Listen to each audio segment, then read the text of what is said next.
Welcome to Titan Talk. Too long didn't watch for February 24th. We'll get right into it. They just answered a lot of questions today. They didn't really have any pre-show. So, Thor ult shows up early, but they found that on one specific graphics setting, it's showing up later than the others. But with the way the game is balanced right now, if Thor was able to have the same level of notification as Ultimate as he did in Smite 1, it would be an almost guaranteed death every time he landed, so they wanted to add counterplay to his ult. Somebody asked about the Stygian beacon returning. The beacon was very fun, Kilguna added, but they're always talking about new conquest changes, not just bringing back old ones. Are there more things planned for tanks? They wanted to see how the update feels first, so give us feedback on tanks. They're planning to add some solo items though. New graph of god use win rates?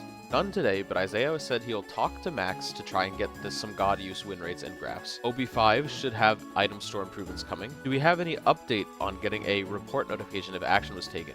Not right now, other things do have more priority than that. Can we talk about why you can't pick unowned gods from the assault bench when it's fine to reroll into unowned gods? You can already reroll into another unowned god, and we still wanted to have some elements of randomness in assault.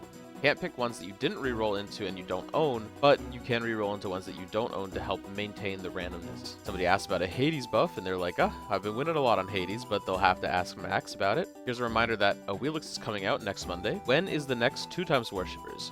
There's one this weekend.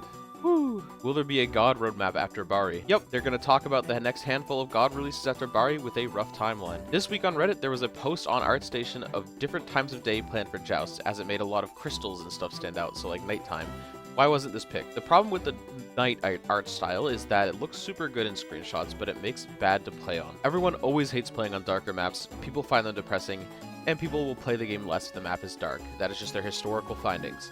It just didn't play very well. Anti-proxy tech was added this patch. Minions getting stronger got added. This was something the team was discussing and prototyping, and they'll be seeing if it was intended to come out this patch. The way it was working was that minions got protections, and they lost stacks of those protections as they passed through towers. They're not sure if it was supposed to go live this patch or not though, so they're gonna talk about it. Is there a reason the interact design hasn't been implemented with Smite 1 gods? They tested with a lot of gods that they brought over, like Jingwei Knockup and Yamoja 3, but it just didn't feel right in the characters' kits. They're not opposed to doing it, but they need to find a moment to add it that feels right, that doesn't feel like they're forcing it in the kit because it's a new toy. A follow-up to that question, are you unable to make an instant interact that works while moving? I don't know, but I think it would just make it feel more awkward. And if you're gonna do it, why not just have it be like run in and do the thing? Why is there no green buff in Conquest? Buffs are a little bit different in Smite 2 since you can pick up multiples of them, and it's not like Smite 1 where everyone has a buff that they always get. The green buff did some interesting things, and it could come back later. Are we able to change Yamoja to Orisha of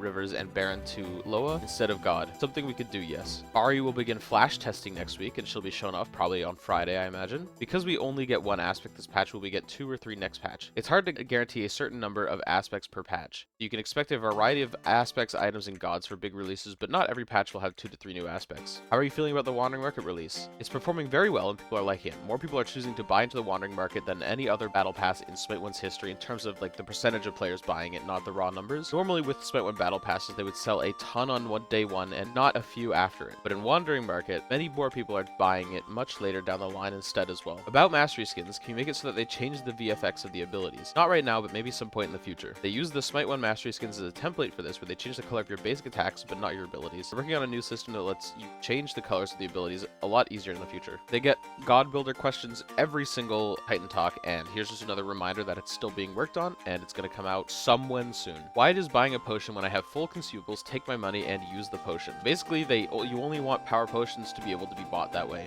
They're going to add that to the list to try and disable you buying consumables at full consumables other than the 3k potions. Kilgoon will be flying without Isaiah on Friday and Monday, so they'll have a guest on Friday and Monday, and Kellen is apparently coming on soon to talk about music. Why do mastery skins change the hair color on some and some remain default? It's just an artistic choice and there's no hard rules about it. We make Mulan's flag and Vulcan's thumper an active instead of a consumable. Not easily. It would have to fill up an item slot instead of a consumable slot, which has its own issues. Since aspects help gods fill other roles, is there plans to add those gods to those roles? There has been talks about adjusting the god rules, yes. Have you thought about doing the community brand new god vote list? The big issue is the amount of time it takes to make a new god.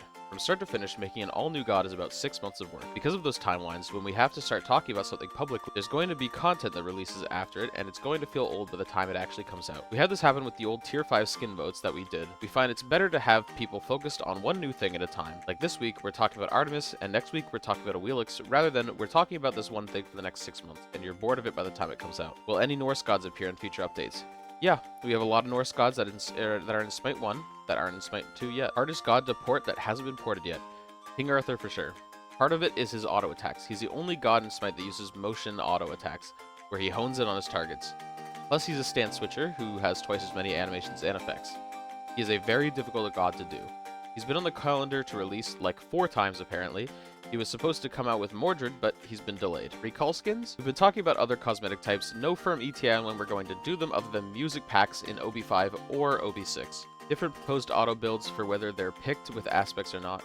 This will be all solved with community builds, but they do want to fix this. Can player versus AI kill stats not be merged with PvP kills? I don't think we should punish people who like to play versus AI. Most of the time it's just, as long as you're having fun, playing the game, who cares? I understand the concern, but it isn't a major thing we're concerned about right now. Will we ever get branching starting items like in Smite 1? Kilgoon explained about how the new item system was better and more branching than the previous item system for like 5 minutes because he confused starter items with like axes instead of like bluestone. But after he figured it out, his actual answer was that yes, they've considered bringing back second options for starter items like bluestone and corrupted bluestone. Can we get a better anti-crit item? Yes, spectral armor isn't so good, so maybe we do need a better anti-crit item. Are all the mount related gods programmed the same, or do you need to remake the kits? We can build off the tech we did before, but usually there is some peculiarity with each god that we have to change some things. But since we got a Wheelix in, it lays the groundwork for mount gods.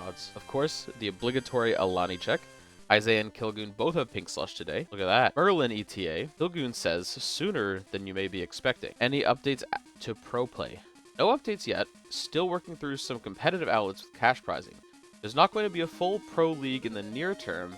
It's not in the cards right now, but they are going to do a competitive outlet with cash prizing though, and they're working towards it. In-game tournaments. They would like to add more ways for people to compete in-game. That's something they just said, but apparently the full like tournament bracketing game is a difficult thing to do. Anyways, that's Titan Talk Too Long Didn't Watch for February 24th. Please like, comment, and subscribe. Tell me about your favorite change or what you liked about the new OB5 patch, and have a great day and take care.